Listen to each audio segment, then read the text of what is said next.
First magayon para motor show pigkondusir sa Albay. Alagad Tourism Office mas pag-aadalan pa kung dapat natugutan ang aktibidad urog na kun harani sa Bulkang Mayon. May report si Don Jimenez.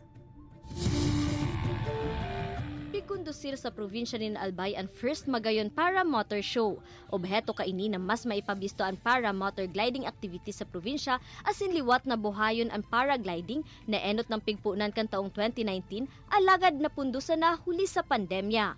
I look at it as a new tourism product for Albay, for Legazpi, because we are trying to utilize the wind as part of adventure and fun. Syarto subuot na mas dakol pa ang magkaka-interes kay ni, bako sa nasa Bicol, alagad pati na ang mga gikan sa ibang lugar, huli sa gayon kan Bulkang Mayon.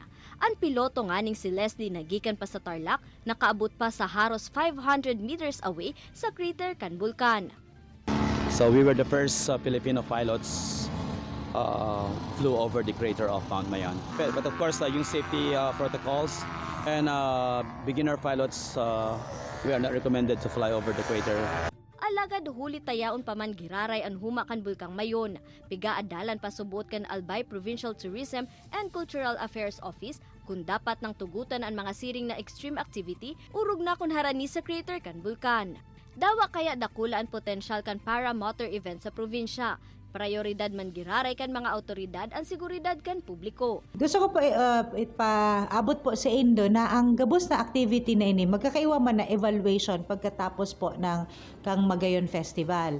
So hihilingon taman po kung ang mga activities are still worth na ma-replicate sa mga sunod na taon. Sa ngunyan padagos man giraray ang pagirumdum kan mga otoridad, nalikaya na muna na maglaog sa danger zone, hulita nagtitinir pa sa alert level 1 ang Bulkan. Ini si Don Jimenez, Balitang Bicolandia.